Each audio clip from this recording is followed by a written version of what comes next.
Good evening, ladies and gentlemen, boys and girls, members of the jury, and welcome to In the Know, brought to you by the Racing Post and Coral. My name is Ross Brierley, and I am once again melting into this chair in anticipation of the second half of the Cheltenham Festival 2024. Day 2, what a day indeed. Ballyburn absolutely bolted up. Factor File waltzed home on the bridle. El Fabiolo, not so much. It was almost a perfect day. It was almost a clean sweep for the Mullins clan. But if Mullins doesn't take it, then Henry de Bromhead is just in behind. And in terms of handicap prospects, no one is better than teeing one up for the Cheltenham Festival than Dan Skelton, with 2 winners on the day. That cross country, what a race that was! And of course, the bumper went to Mullins, beating Elliott, Mullins, Elliott, and Mullins. So in a way, kind of predictable. In a way, unpredictable, but that's what we're here for. Tomorrow is very much a different contest altogether, of course. I think pretty sure there's probably more runners tomorrow than there have been in the first 2 days combined. So let's hope we can find some nice value winners, or if you're Paul Keeley, a couple to run absolute blinders and then get beat by Dan Skelton handicappers. But he's not here tonight because he's off to find Dan and the clerk at the course and give them both a piece of his mind, quite frankly. But you're here. We are live and interactive, of course, on YouTube, so make sure you like that stream and get involved on the chat as well. Like I said, Paul Keeley is not here this evening, so we've very much upgraded in the shape of Maddy Playle. How are you doing, Maddy? I would not say I'm an upgrade, but I'm doing good. Yourself and Dave, we've been getting the giggles, haven't we, before this show? So we've just got to power on through. But I was working. Well, halfway through, it's about now where you start to lose your mind, I think. Yeah, probably. I was reporting today on the Brown Advisory Factor File. Super impressive. Willie Mullins. I don't think I've ever heard him talk about horse the way he talks about Factor File. He said, "I'm not a painter, but if I could paint a steeplechaser, he is what I'd want." And tantalisingly, he's now lining up for a go at Galopin de Champs in next year's Gold Cup. Absolutely, yeah. With Corbett's Cross in there as well. It'll be Mullins, and another Mullins as well. Yeah, hopefully someone else can enter their name into the equation. But it was a really faultless performance from a horse who, we have to remember, is still so inexperienced with Factor File. Gone straight from the bumper route, of course, over to fences. Just a star. And a great ride from Mark Walsh as well, I thought, because they put the pressure on with the pace from the front. He just didn't panic. He knew what he had and came there swinging. Was it a great ride from Mark Walsh, or was it simply a case of he sat there whilst everyone else tried to beat him, and then the horse just... I felt like every other rider and horse in that race thought, right, we're going to try and beat him, beat the favourite in a variety of ways, and maybe and they nothing set worked. It up for him, in all fairness. But yeah. I think... when you're on a horse like him, who is such a short price, and the first one's gone in, particularly with Ballyburn being so impressive, the pressure is so high for a jockey. And Mark, as good a rider as he is, doesn't get the chances of a Paul Townend, etc. So for me, I looked at it and I was actually surprised with how far back he'd settled. I thought he would be much closer to the front. So it just shows that he knows way better than I do. And yeah, I thought it was a good ride. Yeah. Oh no, it was. I just thought, like I said, it was almost, it was faultless in a sense. And I guess that is, well, I guess faultless wouldn't mean it's a good ride, wouldn't it? I guess. But anyway, I don't know what I'm talking about, quite frankly. But David Stevens is to my right, and he doesn't know what he's talking about either. So let's go to him. How are you doing? Well, I spoke yesterday, obviously, and we decided we're all making it far too difficult for ourselves. So let's just back the 3 short ones. If you can't beat them, join them. Well, bookmakers everywhere, you can thank me, because I placed the treble. The first 2 legs came in. And we all saw what happened to El Fabiolo. So. Absolutely. So what you're suggesting is, if my train gets delayed on Friday night, it's you that stopped it?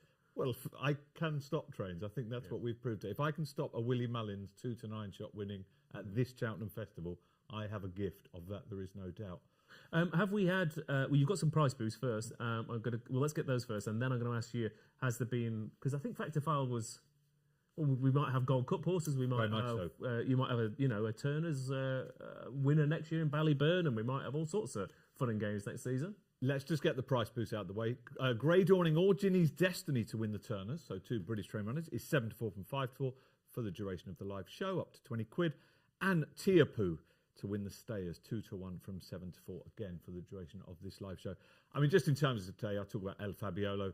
That was a massive result for the bookmakers. It wasn't an Annie Power. We weren't quite in that league. But bookmakers needed it, and we got it. In terms of Factor File, I mean, he's 4-1 favourite for next year's Boodle's Gold Cup. Now, Corbett's Cross is a 12-1 shot, so long way to go, obviously, but the strength that already JP McManus himself is building for next year, the clues were there, weren't they? Gaelic Warrior winning and Slade Steel winning on the first day, and the two horses obviously both back that up today. We should just mention Willie Mullins, 100 festival winners. Yeah. I mean, Tishan led up in the bumper, but ultimately Mullins and Elliott absolutely dotted up. 100 festival winners for Willie Mullins. Elite sport is about great achievement, and I think we have to acknowledge, whatever you think of the whole narrative around it, that's a remarkable achievement. Yeah, I'm going to get Tom Segal at home, of course, joining us this evening as well. And it's funny, isn't it? Because people say, the Skeltons plotting one up for the handicaps. Mullins wins this left, right, and centre. But plenty of trainers try and plot one up for a handicap, and it doesn't come off like it does for Dan Skelton. And plenty of trainers try and win as many races as Willie Mullins in Grade 1 events, and it doesn't come off for them either. So you've still got to be good at it. Well, I don't think anyone's saying they're not very good. They're absolutely brilliant, aren't they? Both the pair of them, but Willie Mullins is different gravy altogether. I was blown away by Factor File. I thought he was an incredibly impressive looking individual, incredibly impressive in his sort of presence and the way he did things. Loved him. I'd not seen him like that. I mean, I obviously watched the Leopardstown race and the bumper and stuff, but he was just so impressive. Do you think he'd stay a Gold Cup trip, Tom? Yeah, I think he'd do anything you want him to do, Maddy. I mean, this is I think he could win. I was saying this after the race that we're starting to talk, or we're still talking in conventional wisdom, aren't we, with regards to these Mullins horses, Tom? But that's right. That's what I was trying to say. Conventional wisdom's out of the window, isn't it? That's what I was trying to say yesterday. It doesn't actually matter. They're miles better than their opposition, so it doesn't matter what trip, what distance, what ground, whatever. It's like, the Kenyans running in the marathon. You just can't compete. They're better. They're better at the sport than the rest of the horses around. So I don't care what trip it is. I'd back Factor File to win any race. Yeah, absolutely. I was going to give you would have won the Champion Chase, put it like that, today, I think. Yeah, that is true. Problem. Admittedly, that turned out to be a lot easier than most people were expecting with John Bonn and El Fabiolo. But again, I mean, heavy department of Rachel Blackmore, though, again, when the opportunities are presented, Tom, Slade Steel, Tell Me Something Girl was second, of course. Monty Starr, everything went right for him. He ran an absolute blinder. And then, of course, you had Captain Guinness winning the Champion Chase after running second last year. So, yeah, it's strange, isn't it? Because it's all Mullins. And then when it's not Mullins, there are still some very fantastic good jumpers, aren't they? Henry's got an absolute gift at getting his horses to jump really well, especially when they go quick. And that is something that lots of other trainers can't get their horses to do. I mean, they're very nimble. I don't know what he does to them at home, but they're very quick on their feet, aren't they? All his chasers. He's won 4 Champion Chases with horses that you wouldn't expect him to win. Yeah. What we were talking earlier, Special Tiara and, Captain Guinness now. They're not really Champion Chasers, and people can say, they fell apart. There's loads of other trainers trying to win those races with horses of similar ability, and they don't do it. Yeah. So it's down to testament to him and Rachel. I think they're absolutely superb. Yeah. And the other big talking point of the day, of course, was the Nicky Henderson news that broke this morning with John Bonn out, and that was followed by Shishkin not being declared for the Gold Cup. Tom, Maddy, are we still a bit like last night? The jury's still out on these Nicky Henderson horses because some are still in, including the Triumph Hurdle favourite, albeit a very uneasy one. I mean, that extra conundrum, do we back a Nicky Henderson horse at the moment? I said this morning I quite like Lucky Place, but it was just really hard to know what you were going to get, and he ran a cracker. Yeah, I mean, I genuinely don't think you can back one. As I said this morning, every horse has its price. And then you're right, but the thing is, I'm going to say something a little bit controversial here, Ross. I think Nico has got it in his head that the horses are all sick because the only 2 horses that are run well are the ones he's not ridden. I think he's riding them really negatively, like they can't win before he's even got on them. You saw he was a bit grumpy when he was interviewed on the telly and everything. I don't know. You've got to go out there thinking you can win, and I get the impression that Nico thinks they're all dead to rights already. So I don't know. I thought James Bowen was much more positive on Lucia. He was much more positive on Lucky Place, and they ran accordingly. I get out there, think you can win, see what happens. You know what I mean, and move on. I don't know. I think he's transmitting a bit of negative vibes to them. I do think that can happen with jockeys. Yeah, it And could, I think it could be a bit of a... I think he needs to be more positive onto Gino if he runs on Friday. Yeah. Because he can win. He can win. Lucky Place and Lucia have told you that. They ran career bests. I think that what I was going to say was the problem, though is that you come to Cheltenham, everything can go right and you still can get beat. So if something is even slightly off, you're going to run into a horse who's ridden by a jockey who's full of confidence, ridden by a trainer who's on fire. The horse will be fit, healthy and ready to go. And I agree, every horse does have its price, but it gets to the point where you think, even if like I said, if something's slightly off, you'll get beat at Cheltenham. Ultimately, I know this isn't flat racing, but it's still incredibly fine margins. You make a mistake at a crucial point in the race, like we saw several horses do that yesterday. Who's the horse you mentioned in the Boodles, Dave? Liari. Liari, yeah. Terrible mistake. I mean, he was probably beaten at the time. That might be a bad example, but these are all about making decisions, and when you've got a jockey who's in a good mental place and is feeling incredibly confident, like your Paul Townends, your Mark Walshes, they're not going to make mistakes. Whereas if you're going to have jockeys who are questioning things, whether it be themselves, form, ground, trip, whatever, that can manifest, and there are only tiny differences here between winning and losing. Yeah, and I think confidence is a big thing. I mean, again, we did that. I feel like a right mug now, but obviously when I sat next to Dan Skelton and said, what race does Langadan go for the Coral Cup? What's he going to do? He'll win. And that's confidence, isn't it? And Harry Skelton rode in with confidence, and he rode Unexpected Party with confidence. I thought Harry Skelton was the ride of the day on Unexpected Party. Yeah. I thought that was absolutely brilliant. He gets a lot of stick, Harry Skelton, I think, within the general sort of racing fraternity. I think he's absolutely superb. I always have done, and I thought he was brilliant on Unexpected Party. He got a lot of stick from his brother after the race, Tom. Maybe that's Dan said, he goes, that was not the ride we agreed he was going to give him. So there's a jockey with the confidence to go out and need a plan B and to be fair, after today, I think he's also got a lot of stick from Paul Keeley as well, who backed Ballyadam and Liberty Hunter and didn't do the without Skelton market. There is one bit of good news for Keels though, because Liberty Hunter didn't win. He doesn't get the lap dance from me. Sorry, Keels. I know you're heartbroken by that. Excuse me? Can this be explained to me, please? Trust me, Maddy, you don't want to know. Okay, fair enough. Quite frankly. Maddy, you clearly weren't watching last night. No. Bad girl. Yeah, there you go. I mean, the correct decision, I feel. But can I give a shout out to Bealey and Simon, by the way, who I went for a walk at the track today. I did a couple of hours of work. I thought I need to stop looking at a computer. I went for a walk. I stood there looking out over the track, and two blokes next to me went, "Oi!" And I thought, "Oh God, here we go. What have I done? What have I done?" But we had a nice chat, and they said they come up from Cornwall every year to Cheltenham, and they stopped at Taunton on the way. And Bealey's first name's Roger, and he said there was a horse called Roger at 40 to 1, so I had a fiver each way on that one, and I was like, "Well, you're in for a good week." And they said if Unexpected Party wins, we'll be going mad tonight. So again, there'll be an expected party. No, they set up the party. Yeah, they've got hula hoops and little those little biscuit party rings. That's what I was trying to do as well. They'll be having a great time. So shout out to them. Also shout out to everyone in the chat tonight, to Brad Furness, to Ryan O'Neill, to Mike Boyd, to Keith Lucas, to Richard Ward, and to everyone else as well. Get involved throughout the evening then. While we have a look at Thursday's cards, which.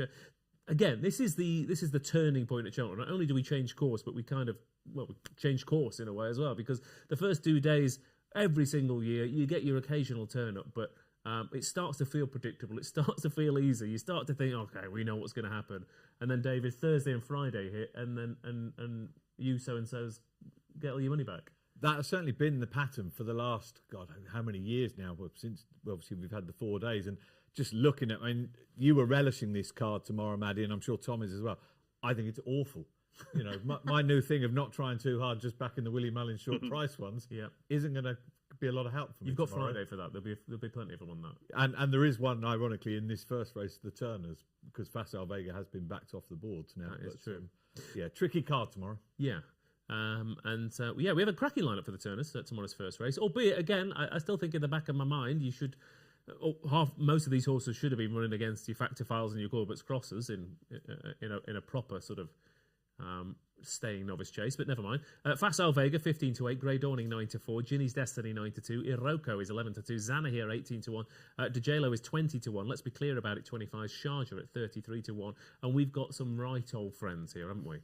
your Chargers of this world, your Zanahirs, and we've also got I imagine, some enemies for some people as well. Facile Vega's probably done people more harm than good in the past.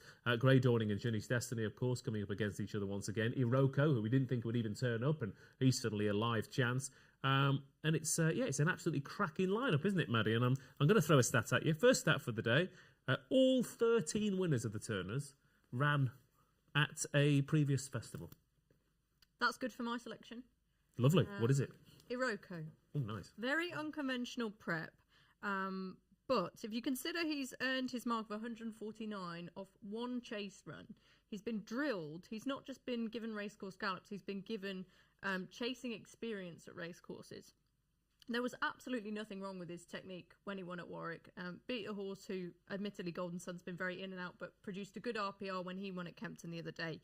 I will be keeping my eye on his price, because I think he could be one to drift out a bit, given that we haven't seen him in such a while and there is question marks about him. I am worried about Grey Dawning, particularly given the Skelton form. I think he's capable of running a huge race. But Facile Vega, yeah, he's got incredibly strong form, but he's not the most reliable. And Ginny's Destiny, again, Paul Nicholls not having a great festival.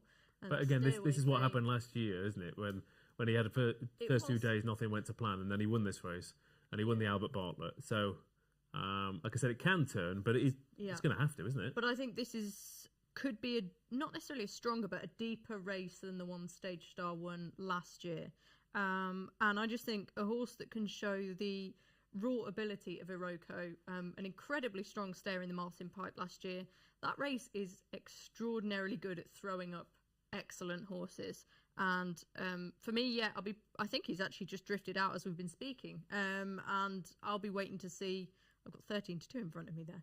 So I'll be waiting to see if he drifts again, because I don't think he'll be far away at all. Okay. Is he 13-2 now, David? He is 11-2 at the moment with us. 13-2 elsewhere, but we won't mention that. Go elsewhere. No, don't. But unless the horse wins, in which case David says go elsewhere.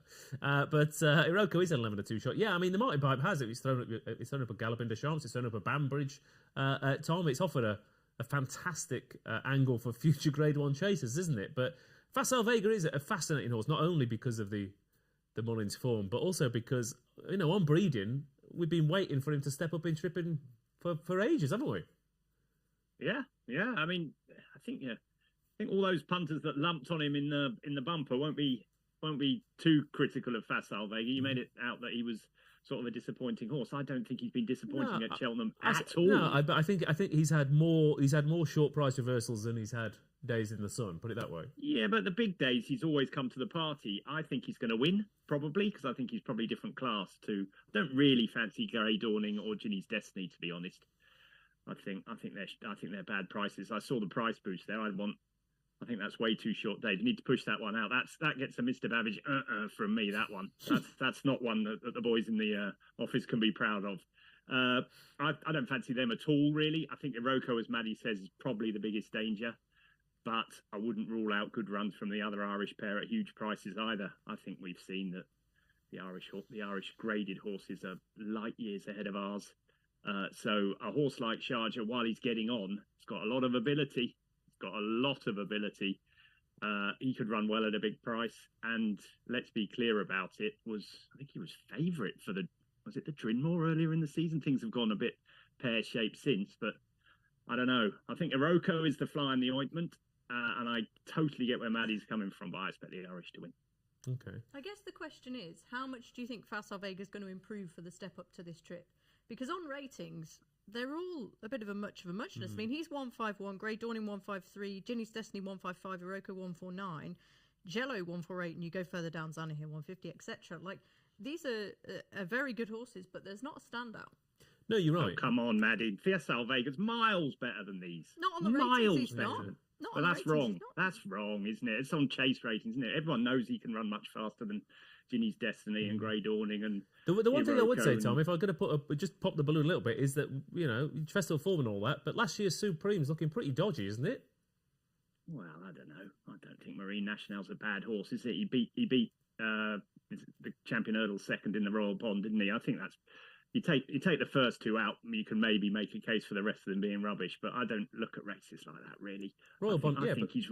I think he's really good, Facile Vega. Yeah. I do. I think he's got tons of ability. I think he's better than these, but he's got a hole in him somewhere, isn't he? And that's why I don't know. That's why I'm sure a lot of punters will be against him tomorrow. I mean, on breeding, what you should do is win this, take the rest of the year off, come back next year, win the Ryanair, take the rest of the year off, come back the year after, win the Ryanair, take the rest of the year off. Well, Alaho style. Well, yeah, in Corvega style. But yeah, it's fascinating. Let's be clear about it is interesting because I think the Albert Bartlett form is good from last year, and he didn't quite get home in that. The other one, I mean, ignoring the festival form, is Venetia's horse JLo, who looked an absolute monster at Ascot. Then got brought down at the first fence when Matata took him out. And I think was probably feeling that a little bit at Sandown when taking off his feet behind Nickelback. But he stayed on and on and on. And again, you say that on ratings, 20-1 seems a bit daft. Yeah, he's a horse I've always liked. The only thing is I was kind of expecting him to run a little bit better behind Nickelback in Silly Isles last time. I think every horse in that race was just flabbergasted by what was unfolding. And it was an exceptionally good time. That was off the charts good, Nickelback's time. So I don't think it was a bad performance by JLo at all, if truth be told. I thought he did the best he could, given that it was good ground and Sandown's a notoriously difficult track to come from way back at. So I didn't think he ran a bad race at all. Nickelback was freakish that day, in my opinion. Yeah. David Stevens, the opener tomorrow, what do you reckon? Yeah, I haven't mentioned the horse that I'm going to be back at a big price, and that's a horse with previous festival form in Zanna here. Been placed in a couple of champion hurdles. Obviously, was no match for Factor File, but no disgrace in that. He has got a bit of class. I don't think he'll mind the soft ground, and the 2 mile 5 trip should be fine. So he's a sort of.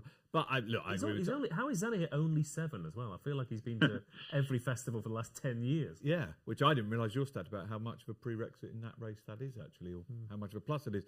But look, Facile Vega, this trip stepping up. The fact to say Willie's won the 2 Grade 1 novices already. He's got so many options, and the fact he has chosen this one for the Turners, I think that's a tip in itself. And at 15-8, clearly plenty of punters are getting on that Mullins bandwagon, and you can't blame them. Yeah. Smug Punter says if Ginny's Destiny gets a soft lead, he'll win. And the Big Run says Tom was on Grey Dawning last week, but we were saying Grey Dawn. You put him up for the. I think I don't like him at this trip. Race. I really don't like him at this trip. I think it's a complete ridiculous decision. He looked all out staying to me. Now, I might be proved wrong because Factifile was so good and they were probably right to come here now because I didn't expect Factifile to be good as he was. But I don't like him. I think he's a massive stayer. And maybe he'll get away with it. But I don't know. I don't like his jumping. I thought the other track with not that much jumping later on over 3 miles was perfect for him. So I may be sort of biased against him because of that reason and maybe not seeing it clearly. But no, I don't know. I've gone off him, but I don't know. No. I mean, he's 9-4 now, isn't he? So it's hardly, Look, he can. Listen, I could be completely wrong. The Skelton horses are absolutely flying, and they always said that this was one of their best chances of the whole week. So I could easily be wrong on that one. Okay. The Turners. Isn't it nice to be able to talk about 7 or 8 horses with a chance? Wonderful stuff. Right, finding a winner might be a bit more difficult though. But moving on from the Turners tomorrow, which is a wide open renewal, to the Pertemps final here. Cletus Poulor is 6-1 with Lamilos, 13-2 Cuthbert Dibble, 8-1 Ikari Allen. Goth Queel is 8-1. Gabby's Cross 11-1. Popova 12-1. Chantry House is about 3 times the price he was for this a couple of weeks ago, and it is bigger than the rest. A few more fun facts for you about the Pertemps. 7 of the last 8 winners wore a tongue tie. So there you go. Who knew? And Gordon Elliott has rode 9. He's rode no horses in this race and has never hit the frame. He's run 19 horses in this race. He's won with 3 and another 9 placed. And he's got 2 horses in this, Tom. He's got the favourite Cletus Poulor, but he's also got a horse that we talked about last week, who I still half fancy, but given his price, I'd suggest you haven't put him in the paper, or maybe you have. I don't know. No, I haven't. I like him. I like Farouk Delen. To be honest, I'm going to do a Paul Keeley and say this is my least favourite race of the whole festival, without a shadow of a doubt. I hate the Pertemps. I don't think I've ever backed the winner of the Pertemps. It's a race that I just think it's a ridiculous thing where they have to qualify and finish fourth, and you don't really know what they're doing and all that sort of stuff. That's not how I think about racing. So I'm not a great Pertemps fan per se, but I do get where you're coming from, Farouk Delen. It was, we were talking about the Brown advisory, or when he was swinging along behind Lompresso. I'm not sure he was swinging. Davy Russell, I did a thing with him, and he wasn't convinced he was swinging along. He thought he might be third that day at best. Oh, I mean, he was swinging along. We didn't know how much he was going to find, but no, he didn't think he thought he was holding on to nothing much. But he's a good horse, undoubtedly, and he came back. I mean, the figures are very good for his run behind Geath Queel, if I said it right. Probably not, but I appreciate the effort. At Leopardstown, and he could run well. I think Lemilos is clearly very interesting off a much lower mark than when he won the Coral Gold Trophy. And I also think Willie Mullins' horse is becoming a backable price. Iker Allen. People are telling me that he won't stay, but these big trainers, and JP, they don't get it wrong that often. It's been obviously the plan from day one of the season for Iker Allen. He's got loads of stamina in his pedigree. He stayed. He was placed over 3 miles last time, wasn't he? Yeah, and he stayed on really well. So I presume people are not fancying him because of that. I mean, he was fourth in a Galway plate, off this sort of mark. None of those. Imagine Lemilos or Farouk Delen trying to finish fourth in a Galway plate. They just couldn't. They'd be lapped. But this is a different race. This is a 3 mile race on heavy ground, and he's got to prove he stays. I think he will. So I think he's one of the Willie Mullins horses that people have sort of gone against. But I think he's got a lot going for him because I think the race will suit him. Unlike the San Noir, who we talked about yesterday, getting behind and finding it hard, as is what happened in the Grand Annual. I think this race will suit his style of racing. So I could see him going really well. Iker Allen, he'd be my choice, I think. And crucially, Tom, where's the tongue tie? Does he for the first time? Not for the first time. No, I don't believe. No. Oh. Willie Mullins probably never won the race, though, has he? Oh. Anyone at all? No, I don't think he has. It's bad, terrible broadcasting, but I'll look that up while you tell me what you fancy the Pertemps, Maddy. Yeah, tough race. I love Cuthbert Dibble. Love the EBF final. Anyone who knows me knows it's my favourite race of the year. And you look at it, Crambo won it, Inniston second, Hugo's new horse. Etalon was fourth. Cuthbert Dibble was sent off 4-1 favourite. Sam Twiston-Davies said he is basically furious and he watches back that ride to try and educate himself on how to be better. Crebley, who has got a good chance later on in the week, and some other good horses behind as well. So that form's worked out really, really well. This horse, late started to the season. We only saw him in January, won doing absolute handstands at Chepstow, and then qualified for this on heavy at Haydock last time. Lord Snooty was catching him late on, but I think he was always probably going to hold him, and there's probably still room in his mark of 139. These are his conditions, semi-testing ground. I mean, he looked at when he won at Chepstow. I mean, he it was horrific that day, and he waltzed just along. plows through it, yeah, like the rest of the horses weren't there. Yeah, and he's got a great profile for a race like this. Really upwardly mobile handicapper. I think it's one of these races that I'm trying to look at it simplistically. Lemilos is definitely interesting, but for me now he's too short, and I'd much rather back Cuthbert Dibble at around the 8-9-1 mark. The other one I want to give a mention to, who you're also a fan of, or were a fan of, is the rank outsider Hector Javalex. Tongue tie. Has he got tongue tie? He's got a tongue tie. Fantastic. He loves Cheltenham 3 miles and testing ground as well. He was disappointing in this race last year, which is, I believe, when you were one of his supporters. He came into it in cracking form, and I thought this is an absolute ideal race. And he was kind of there at the bottom of the hill, but didn't quite get home. Well, I'm willing to give him another chance at a big price if we get sort of fancy place terms, etc. Because his run last time at Musselburgh was really eye-catching when he qualified to finish third. Ran on really strongly. And he's got excellent Cheltenham form.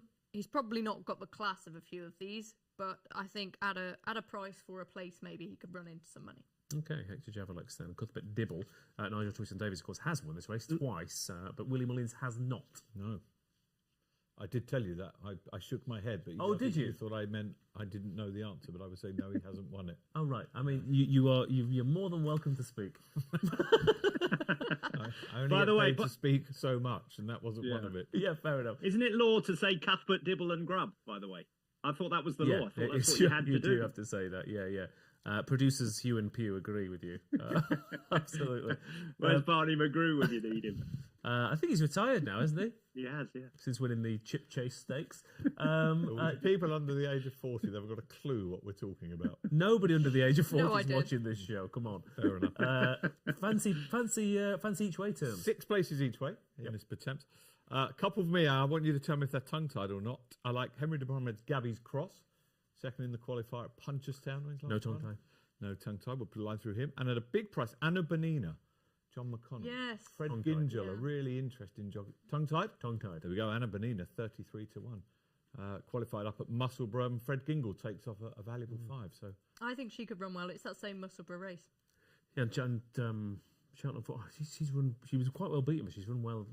It was a good race at Cheltenham. My mind's gone completely blank what that race was, but it was a good race. A couple of others. I would say Noble Birth interested me a little bit as well. I mean, qualifier winners never win this because it's always the ones out the back. But if he hadn't won that qualifier... Dibble, then. Yes, that is true. Yeah, I apologise. That balances out the tongue tie stat. But Noble Birth would not have got into this race if he hadn't have won last time out. So I think it's a little bit different. He was off 117 last time, so they made sure he wouldn't well enough to get in here. As for people at Miller 26, Noble Birth sneaked in. 50s, my boy's back, Mill Green, of course, who I actually spoke to Andrew Mount yesterday, and he said, I'm just going to do what I do every year in this race and bank a Mill Green regardless of the price. Nicky Henderson, unfortunately, but does hit the frame in every single renewal of this race. And again, another talented young jockey on board, Freddie Gordon, taking off $5 for that one, so another positive. Absolutely. Got to mention Ted Walsh, haven't we? Yeah, yes. It's cool a bit more. I think she should be I don't know if I can't see it, but I thought she should be favourite. Really, she's been strutting her stuff with fast or slow on the gallops, I'm told, and they train very close, Martin Brazel and Ted Walsh, and I think she's been working alongside the Brazel horses and holding her own. So she might be improving fast. Okay. And just a quick one on Lamilos, because I mean, I imagine there's some Skelton Handicap multiples running up, right? Yeah, well, yeah, and also just the fact that he's won the 2 today. But just Harry Skelton did a Cheltenham preview that we supported with some charity bets a couple of weeks ago, and Lamilos was the horse he put up. It was a 25 to 1 shot at the time. Is now 6 to 1. So I mean, the form today, obviously the double today, is a factor behind that. But clearly, this has been the plan for some time. So Harry told you about this horse at 25 to 1. Dan told me Langer Dan would win. You told us yesterday Unexpected Party was going to win, Ross. So how much we should say congratulations. Why didn't why haven't we had the Skelton Handicap multiple? That's the real question. But anyway, okay. Pertemps selections. Just remind us. Yeah, Cuthbert Dibble and Hector Jevelix to run well. Okay, lovely stuff, David. Anna Bonina and Gabby's Cross. Okay, fantastic. I think Noble Birth and the other Elliot horse who's Fakir Delen. Farouk Delen. Farouk Delen. This is what. There's so many similar names. My brain has started to. There's so many runners tomorrow. I'm not used to it. I'm used to just doing 5 or 6 runner races and easily remembering everything. And Tom? Ikera Len for me. There we go. Lovely stuff. Right. Okay, moving on. Grade 1 action up next in the shape of the Ryanair Chase, which, as ever, is a cracking lineup full of horses who have to prove their stamina and horses who are stepping down after maybe not quite making the grade in the Gold Cups of this world. And then, of course, the enigma that is Envoy Allen, who comes to Cheltenham more often than not. Wins his Grade 1 race and goes home with a smile on his face. He's 7 to 2. Stage Start is 5 to 1. Banbridge is 5 to 1. Conflated 13 to 2. Capadano is 7 to 1. Protector at 9 to 1. Ahoy Signor 12 to 1. Phil Dore 16 to 1. And bigger prices the rest of that. For those, Maddy Playle stat of this race, 2 of them in fact. 2 stats for you. The last 8 winners ran in at least 2 previous Cheltenham festivals, and the last 10 winners either made all or tracked the leaders. So, does your selection meet those stats? Yeah, I think he does. I've got really strong fancy in this. I like Protectorate. I think he's a cracking each way bet at around the 9 to 1 mark. and he might be my strongest fancy of the day. Look at his form. Superb form the last couple of times behind Lompresse in the Fleur de Lis, and then Shishkin last time at Newbury, where he ran a funny sort of race. For a stayer, he has been very keen in the past. He led for a long way, was prominent, for a long way in the Gold Cup last year, was still in contention, has ran well in Gold Cups before, loves soft ground. His figures on Racing Post ratings have him right up there with the best of these. And I think he's going to be prominent. He's certainly been to a good couple of Cheltenham festivals. And it's that man again. It's Dan Skelton. I think on the figures, also, are we presuming Banbridge do we think he's going to run? Well, this is the thing. I mean, all last year it was, if it's soft ground, he won't run, and then they pulled him out. And no one's uttered a word of that, have they, so far this season? When he won the race at Kempton that we sponsored and presented the trophy to Ronnie Bartlett, I said, will it be Cheltenham next? He said, not if the ground's soft. Well, the ground is soft. That said, Joseph O'Brien did say, of course, at Lark in the morning, they were considering pulling him on soft ground, and he dotted up by half the track. So, very different proposition. But I did feel this was the big dance last year, wasn't it? Will he, won't he run? And but I mean, to be fair, Tom, was it you that said, if you actually look at his form, his record on soft ground isn't as bad as everyone seems to make out? No, it's not as good as it is on good ground, but he's definitely got form on soft ground. I hope he runs. I mean, what are you waiting for? Do you know what I mean? That's a song from somewhere in the past, wasn't it? But I don't know what they're waiting for. What it's a Cheltenham festival. Run the thing. Let's see what happens. Doesn't matter if he comes third or fourth, does it? You go to Aintree afterwards and win there. So I hope they run, because I think he's the best horse in the race. It's a funny one for me, because I don't know. I never ever back 10-year-olds or double-digit age horses in Grade 1s anywhere. They just don't win enough for me. I'd never back horses that were pulled up last time, so that's Stage Star out. So, like Maddy, I thought the three that ran in last year's Gold Cup were the ones that I was most looking at. Conflated, but he's 10. Protectorat and Ahoy Senor. But in the end, I found it a bit difficult. I don't totally get the Protectorat argument. I just wonder if Capodanno might win boringly for Willie Mullins. I thought he was really impressive the other day. I thought he cantered through there. It's a weird one, because this day, Willie Mullins' horses no one seems to fancy. And I'm struggling to work out why Capodanno isn't more strongly fancied than he is. He's won Grade 1s. He was really impressive at the track last time. And funnily enough, I think last time obviously was, it was over a longer trip, but I thought he won it with speed. I think it was an amazing ride. I thought that ride was timed to perfection to basically wave goodbye to all the stayers and kick on and win it with a turn of foot. And I guess he wasn't going anywhere at the line, was he? He clearly wouldn't stay a Gold Cup trip, otherwise he'd be running in that, I would have thought. Well, they thought he was their Grand National horse last year, didn't they? They did, but I don't think he stays that far, does he? Well, who knows, quite frankly, at this point. I think he's quite interesting. Well, I'm not going to have a bet in the race, because I think they're all a bit. I've got doubts against all of them, really. So there could be an upset. I hope Ahoy Senor wins, really, because I'm a massive fan of the horse. I have been since he did us a good turn that day at Liverpool a long time ago. But I'm not sure about the ground for him. Although I don't know. We keep, there've been about 5 winners this week where the trainer has said, "Oh, we didn't think you'd like the ground," haven't we? Unexpected Party and Lark in the Morning, and loads of them. Corbett's Cross, they're all going, the grounds might not be right for these horses. Yeah, but the thing is, Tom, if they're in those races like this, they've been dawdling as well. So if they were going absolutely full pelt from the get-go, then horses who struggle in the ground, I guess there may be connections are expecting them to tire more than they normally would over the trip in the ground. But when you're dawdling around 26 miles an hour, does it really matter? I don't know. I can't. My feeling is if they'd gone faster, Corbett's Cross might have won by a lap if they'd gone faster.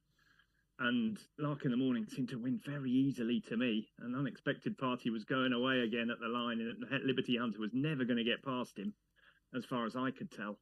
So maybe you might be right. Maybe it's the dawdling that's helping them get through the ground, but I don't know. I think horses are much less ground dependent than people think. And anyway, I'm not sure it's as tacky and horrible ground as as happens at many tracks, but because it's kept fresh. But also, the track's kept fresh for so long I agree, that it's sort of. Do you know what I mean? It's not like running at Sandown where you've been running on the flat track all year. It's a totally. So I think I don't know. I don't know. Maybe I'm wrong. Yeah, I went for a run this morning, and it's the fields around here were all right, apart from when I got chased by 45 sheep. But apart from that, the ground was fine. So as long as 45 sheep don't run us the track during the Ryanair, we'll be all right. Did you count them? Was it 45 spot on? Yeah, I counted 40, and then I fell asleep. Very good. NVLN 7-2 favourite for this.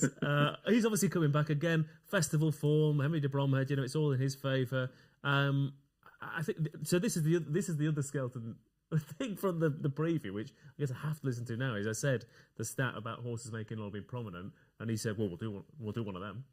I said, "What do you mean?" He said, "Well, there's no point having a Gold Cup horse and dawdling out the back." He said, "We'll be out there from the get go." So.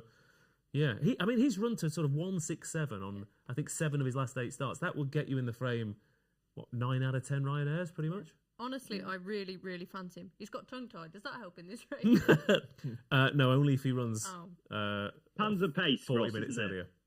Tons of pace. But we say this every year in this race, and they never come back. But Hoist yours going forward, isn't he? She's admitted that. Yeah. Stage Star's going forward. He has to. There's no way he's being held up. Protectorat's going forward.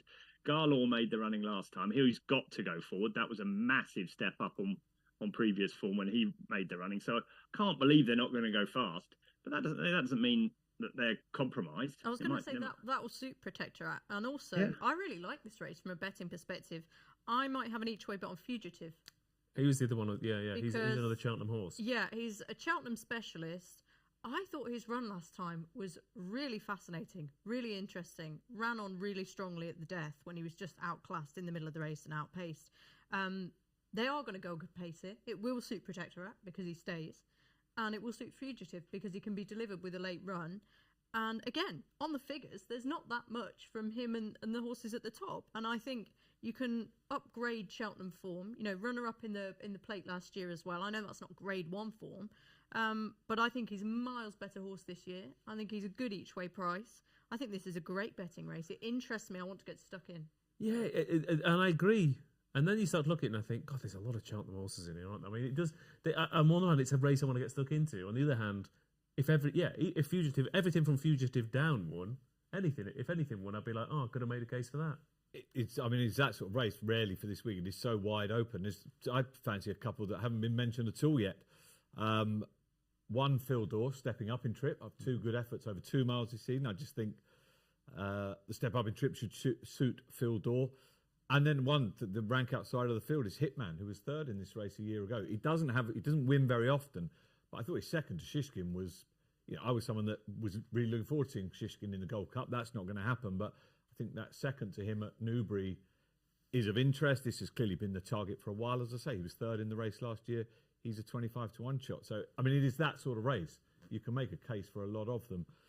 One horse we have mentioned, Stage Star. Harry Cobden rides him. Harry is the subject of our next price boost. He's 4-6 to ride a winner, but that's even money for this one. As we saw last year, the Paul Nicholls form can definitely turn around. Yeah. Let's have a look what else. Stage Star loves Cheltenham, says Jorge Lozano Lima. Thank you for tuning in, Jorge. Just a great name. I wish my name was Jorge. I wish your name was Jorge as well. It's great fun. It's much better, isn't it? It's much better. What else have we got? Anyone else? Stage Star won't get an easy lead, says Tom Leach. So people are already disagreeing within 2 parts of the chat. And Dunner says Ahoy Senor, and then Stevens99 says Ahoy Senor is the dodgiest jumper in training. So basically, no one wins this race, from what I've worked out. However, Maddy, you'll be back in Protectorat and Fugitive each way. Lovely. Mr. Stevens? Hitman and Phil Dore each way. Okay, I'll be sticking with Protectorats. Tom? I won't be having a bet, but I hope Protectorat wins for you lot. Okay, thanks, mate. That's very sweet of you.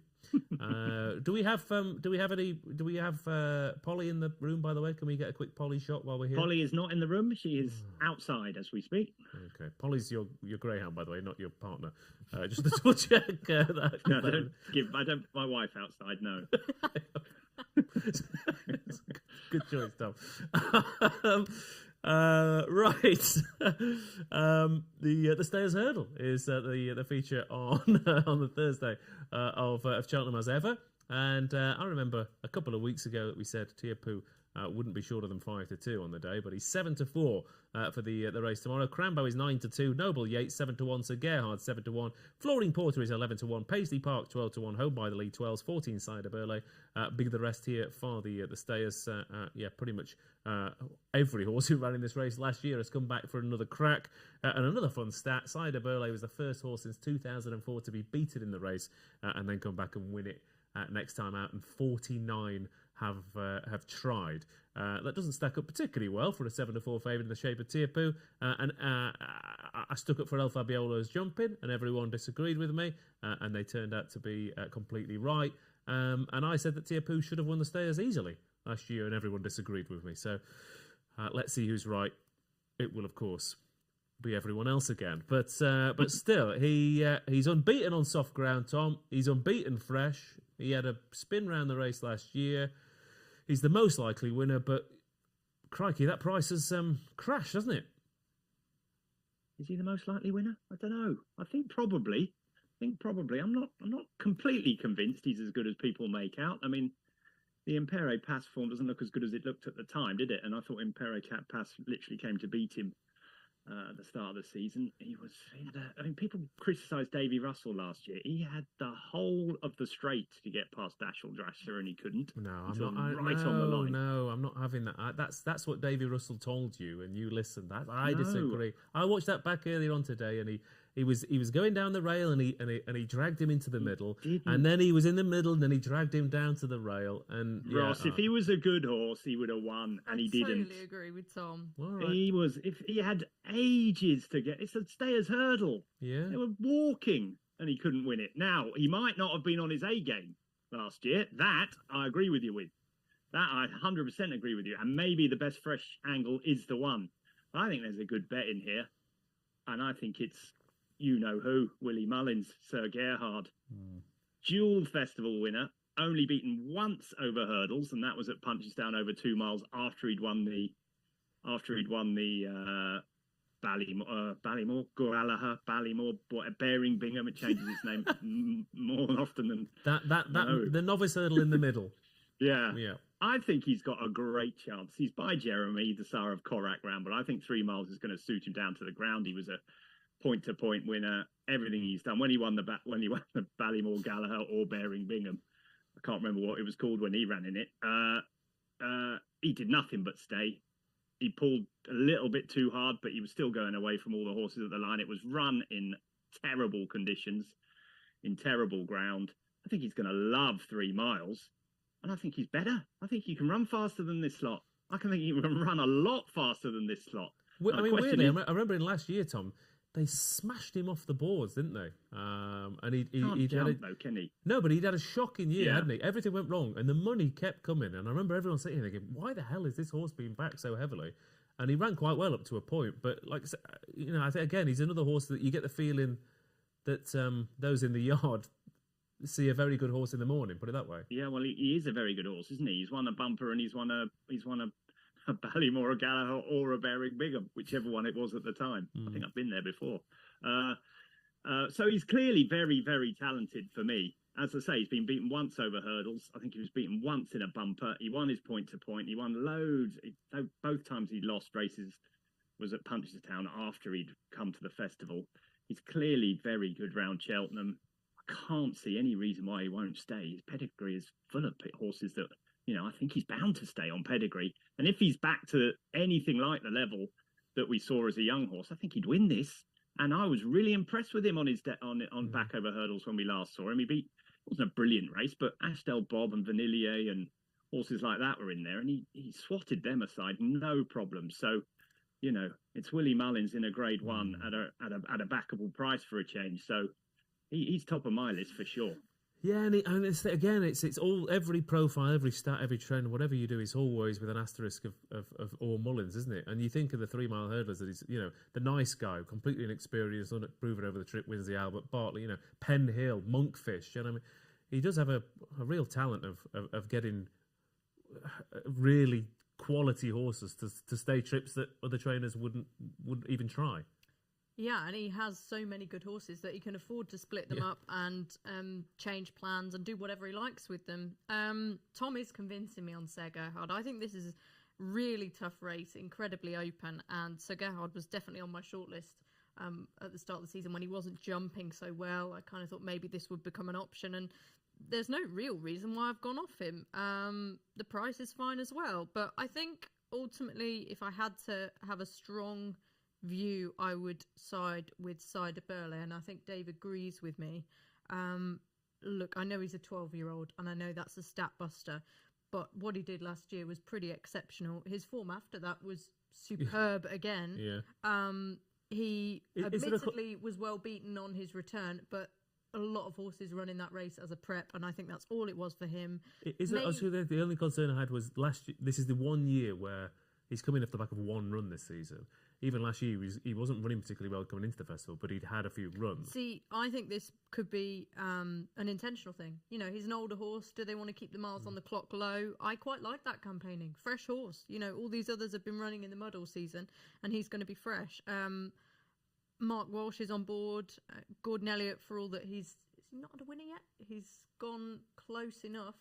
I mean, he's gone close with lows, hasn't he? Found a 55 Fox, 2 in the bumper. He'll be today. Absolutely furious that the cross country isn't being rescheduled. He probably would have got the winner there. Well, the Tricast, I think. But. Yeah, I think Cider Burley's been underestimated again, but I do find it a really difficult race. Okay.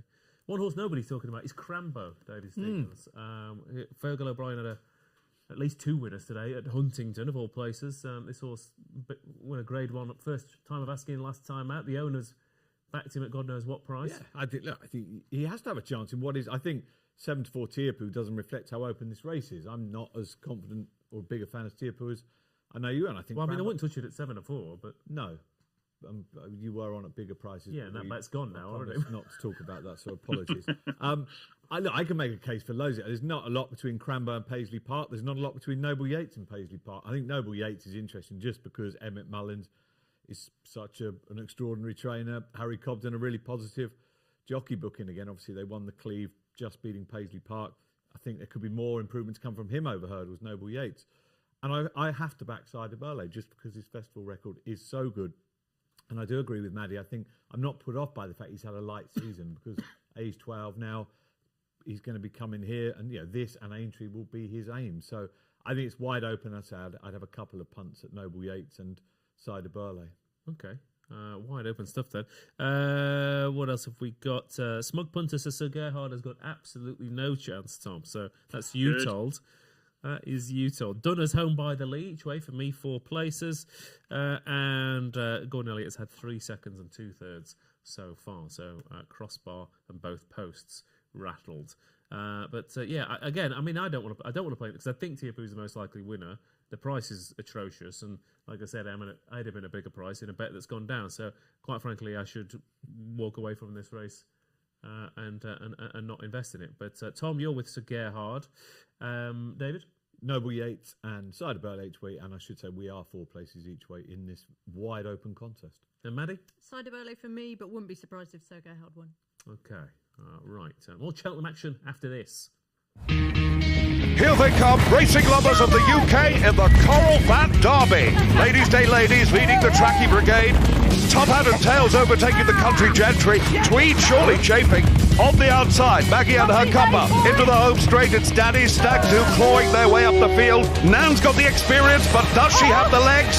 But it's the bloke who doesn't know which horse is his. He's won it, and he doesn't even know it. It's the fans that make racing what it is. Coral, we're here for it.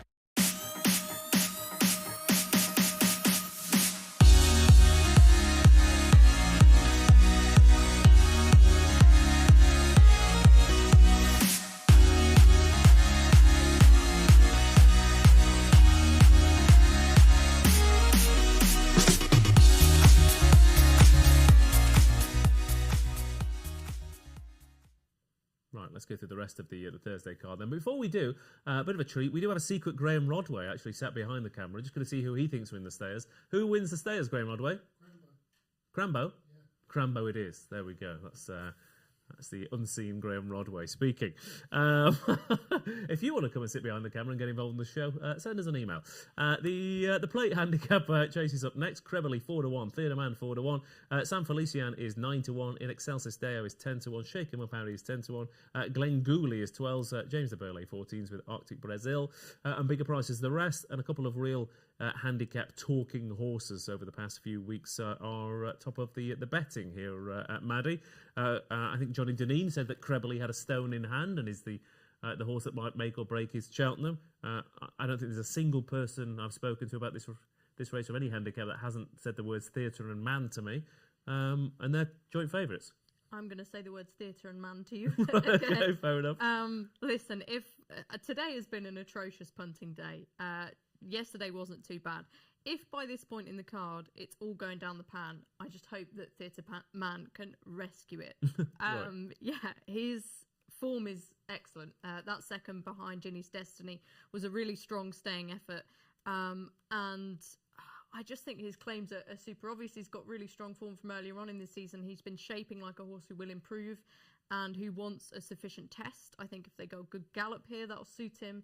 I remember, actually, I regularly pester Tom when I think of things randomly during the season. And I said to him, Theatre Man in the plate. And Tom never gets back to me. But he said a couple of days later that he thought he would run in the Ultima instead. But I think this is the right race for him. I think you need to be an incredibly strong stayer in this. It's just whether he gets behind the bridle at a key point. But he's quite a prominent racer and he responds really well for pressure. And look, 4-1 is not a great price, but Richard Bundy is a very shrewd trainer actually. And I think he's the obvious. I think he's the standout here. Crebley, yes, he's got a great chance, but I would much prefer Theatre Man. Okay, Theatre Man is a 4-1 shot. Crebley is a 4-1 shot.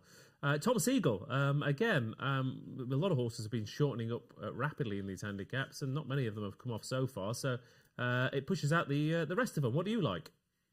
Me and Polly. Polly's back. What does Polly like? Polly likes Theatre Man, and Maddy was spot on.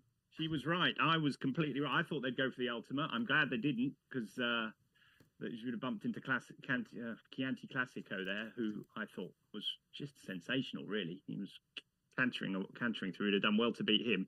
The slight worry is just whether his jumping holds up, but he's got Harry Cobden on, which is going to be a big help. I thought Harry was brilliant on Liberty Hunter today. What do you think, Polly?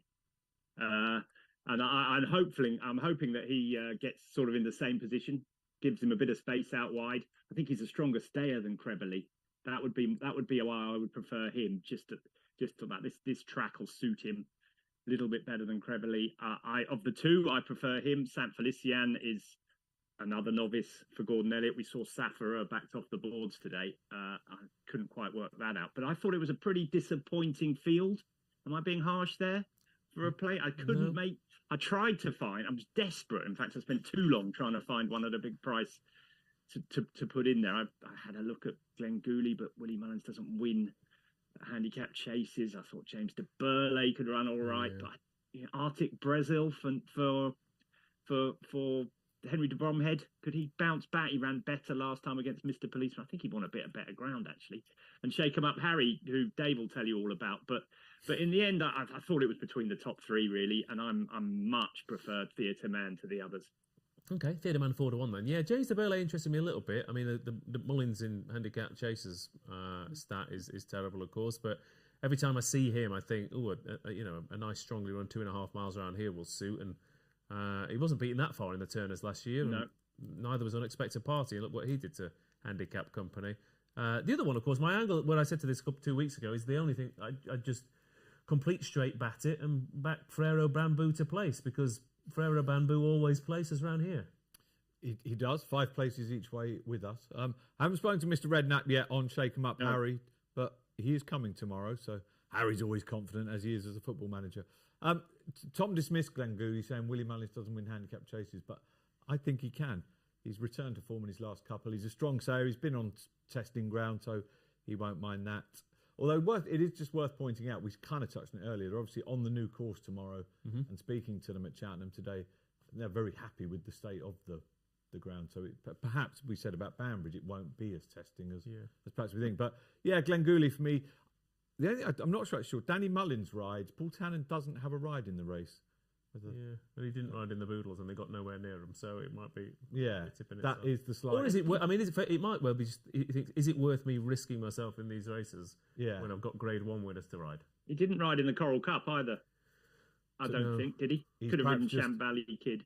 I just think he's sticking out of the handicap. Yeah. So, and we know Danny Mullins is no negative at all as a jockey. So, yeah, Glangooly 12-1, 5 places each way. Okay. Right, a couple more to go then on day 3 of the Cheltenham Festival. Moving on to the 450. And there we go. We've got the Mayor's Novices Hurdle up next. It's a potentially cracking lineup full of potential, well, you'd like to say champion hurdle winners, but probably Mayor's Hurdle winners. Brighter Days Ahead, 11-8. Jay de Grugy, 2-1. Dysart Enos, 4-1. Golden Ace, 12s. 18-1. Birdie or Bust, 25-1. Barred those. Very rarely it's a fairly new introduction, Tom, this race, but we've not had a dull one yet. And we had a nice price winner in You Wear It Well last year. And, like I said, it could be a good day for Fergal O'Brien tomorrow. If Crambo goes in, they're going to be excited about Dysart Enos. Yeah, I'm a little bit different from most people. I actually like the mares' races a bit. I think to have them at Cheltenham is fine, but don't have them anywhere else afterwards. It's sort of like having the Oaks and the Derby, isn't it? You hope then that the fillies then run against the colts and the boys. So that's what I don't actually hate this race at all. I think it's probably the most exciting race of the day, if truth be told. I love the 3 at the top of the market, and I'm a big fan of Golden Ace too. I think they're all unbeaten. I think they've run 13 times between them, haven't they? And they've not lost a race since. Now, not lost a race at all. Now, it might be that people will say they're running around in races they can't win, but they've still got to go out and do it. And I'm really looking forward to it. I like Brighter Days Ahead as a mare very much, but if it had been good ground, I'd have been quite keen to take her on. She looks a stare to me. Jade de Grugy, I don't know much about. Dysart Enos, I think, is the fastest of them. She was so impressive. I went back and watched the Aintree bumper this afternoon and thought she was massively impressive there when she thrashed Golden Ace. Whether this ground will suit her, given how fast she is, I don't know. But I'm really looking forward to it. I won't have a bet. But what we've been saying, Tom, is that if we've been saying that about a few, and if the ground isn't that bad, again, it's just one factor, isn't it? Yeah, I don't think that. Listen, it's the new track as well. It'll be fresh ground. I don't think it'll be too bad. So I'm not really going to factor that in. But I don't know. I'm scared of Irish horses in graded races for our boys. But she was really impressive in the Aintree bumper, and there were some Willie Mullins horses in behind her. Not the best Willie Mullins horses, obviously, but there were some, and she won it in a canter. So she's definitely got a chance with that. And the others have got penalties. I just expect one of the top 2 will probably be too good. But that's, I think, the way we're all conditioned now after watching the last 3 festivals. It's just the way we've started to think. And one day it's going to change, and maybe it'll be tomorrow. I tell you what, though, the days of Michael O'Leary winning plenty of big races have gone, haven't they? I mean, when was the last time he had a couple of really nice top class horses? Obviously, they trimmed the string, and since then, I don't think they have, though, have they? Well, no, but I mean, I'm just thinking, like Leopardstown, for example, the only Mullins horses that really got beat in the grade ones were Stormheart and Predator's I think Gold. he's going to run well in the Triumph, by the way. Yeah, well, I mean, it might turn around. It just used to be he'd have 2 or 3 Cheltenham winners, pop up with a couple at Leopardstown. I wouldn't be reading too much into that. Fair enough. Yeah, this race. Sorry, Ross. Absolutely. Didn't quite give you the answer you wanted. Why? It's not. You didn't even give me a counter argument. You just said, "It's poppycock." Not really. I think these things go in cycles, and from anecdotally what I've been watching, it's not something that I've been hugely concerned about. But I know what you mean. I mean, maybe... No, you don't. No, it's fine. No, stick to your guns. No. Okay. What do you fancy in this race? What do you fancy? I'm probably not going to have a bet. I backed Golden Ace each way at a big price before I realised this was going to be the hottest race of the festival. So I'm quite happy to leave it alone now. I just want to sit back and enjoy it. I think it's important that we can say that and we can do that. They're 3, hopefully 4 incredibly talented mares. The buzz around Brighter Days Ahead has been remarkable. Ballyburn was one thing, but I'd say she's the second sort of hype horse of the week. Jade de Grugy's looked brilliant. Dysart Enos has looked so speedy. Golden Ace obviously wasn't far behind Dysart Enos. Aintree has looked very good as well. Not sure whether she'll quite be able to stay with these quality of horses at the end of it, but I do think she's very, very good. It's just too difficult for me. I'm just going to sit back and watch, hopefully, a great race.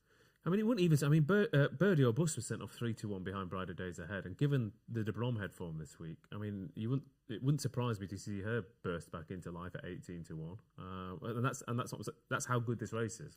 Yeah, and we often see patterns at Cheltenham, don't we? We were speaking earlier about confidence, and if a trainer has a win, of a knock-on effect that has on the market. You know, look at Dan Skelton today and the price on Limilos now, etc., etc. So yeah, that could perhaps make a difference, but I wouldn't be expecting anything to win by the top three, and probably I hope top four for my anti-post bet. But yeah, the top three look very, very good indeed. Okay, David Stevens, good racing prospect. Yeah, it is, and. Look, I think Brighter Days Ahead is 11-8 because Gordon has not wasted any opportunity to see how good he believes this mare is, and she might well be. Jay de Grugy, trained by Willie Mullins, who always wins his mares races. But look, it may be madness, but I'm going to take them both on with Dysart Enos. Fergal has clearly, this has been the plan all season. She comes here without the penalty that the top two have. I think those £5 could be absolutely crucial. Her bumper beating of Golden Ace looks obviously brilliant. She's taken to hurdling brilliant. I think she ticks a lot of boxes. Yes, she's got to take on the two Irish powerhouses, but at twice the price of Jay de Grugy and more than that of the favourite, she'll do for me. Yeah, okay. Dysart Enos is a 4-1 shot. Philip Clayton says, Ross, can you please ask Tom what he thinks of Molly Mango? Or Molly's Mango. Molly Mango in this race? Molly's Mango, yeah. Well, I like her as a mare, but I mean, I think she might be biting off quite a bit more than she can chew here. Okay. I don't know her that well, if truth be told, but I obviously hope she runs well for you. I like her as a mare. I think she could be a nice chaser, but I think this will be a big ask.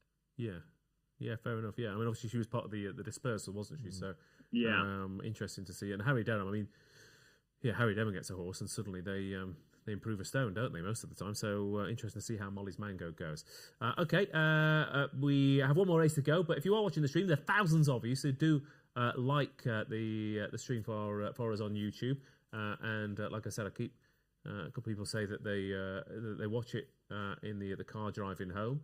If that's the case, don't log in and like it on the stream. Wait till you get home. But if you are sat at the computer, then do like the stream. The Kim Muir to see us off on Thursday.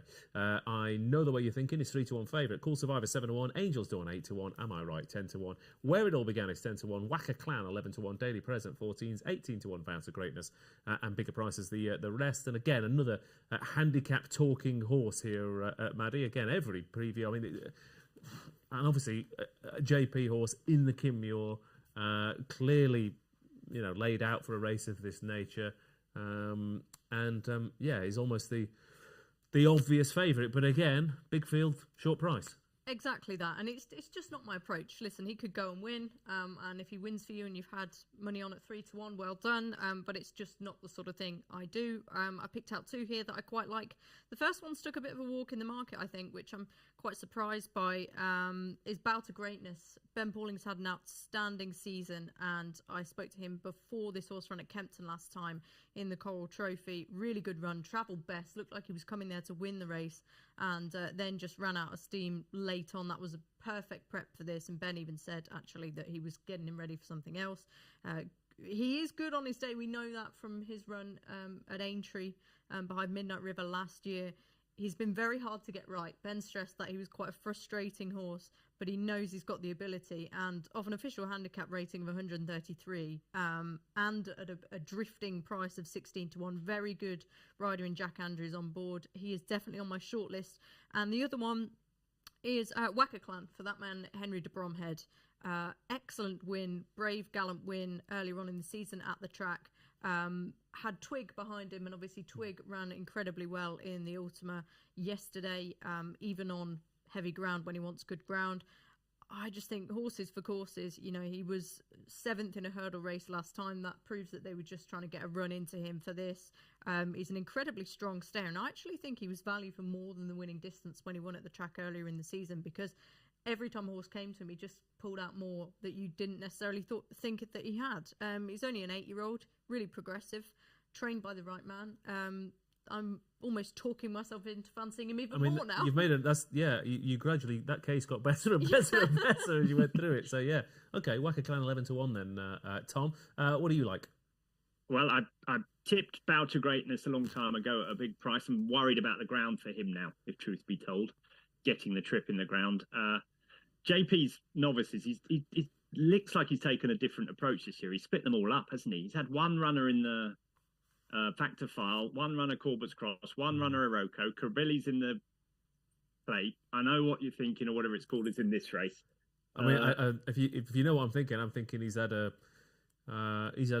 Canadian or something, hasn't he? Well, they're all started very short prices, hasn't he? So my guess is he's had a few quid on all of them, and it's easy to see why, because he was a properly good horse over hurdles, and he's probably well handicapped. But the same as Maddy, 3-1 in a 22 runner amateur riders handicap chase round Cheltenham off top weight on heavy ground. It's not what I'm, with a horse that's never won over fences.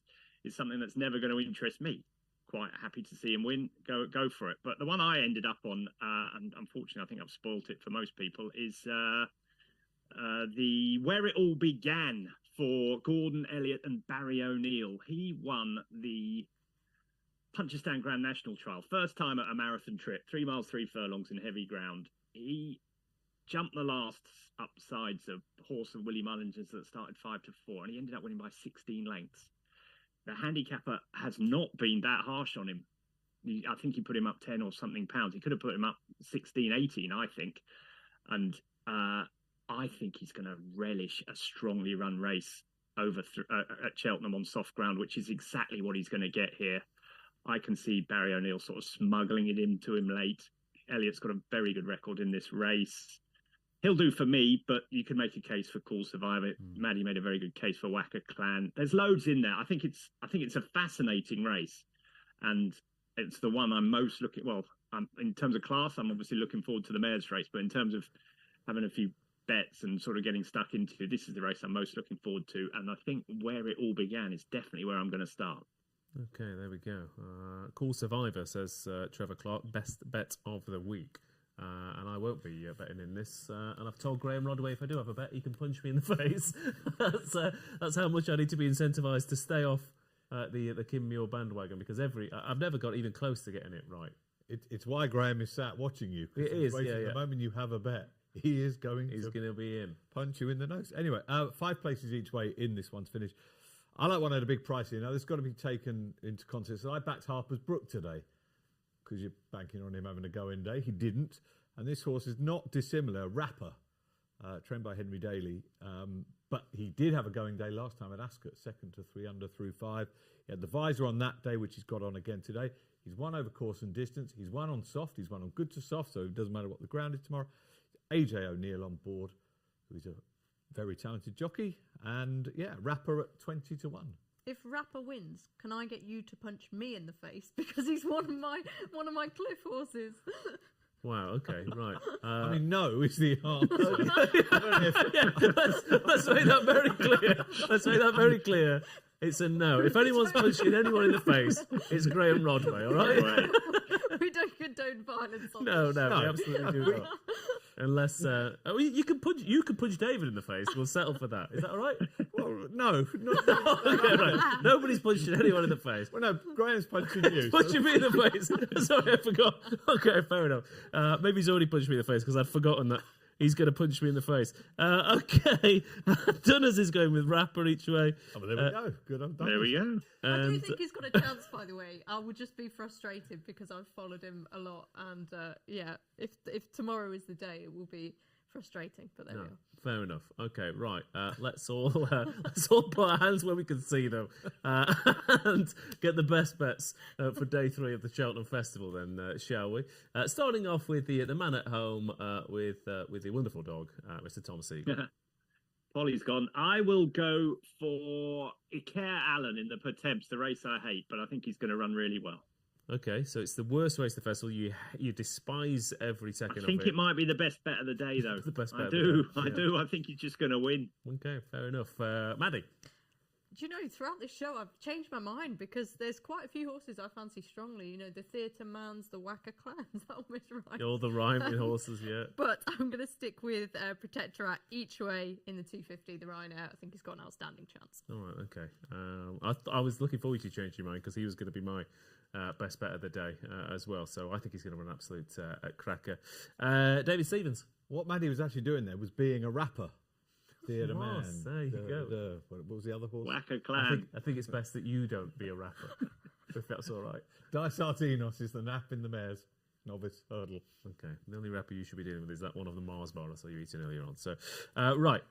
It's going to be a wide open Thursday, and hopefully we'll have some winners, some fantastic performances. But one thing we can guarantee you is we'll have another show tomorrow night to preview Gold Cup Day. Thank you. So before we go, Graham Rodway, best bet on Thursday? Crambo, which it turns out is the only word Graham Rodway can say. Yeah. Good night.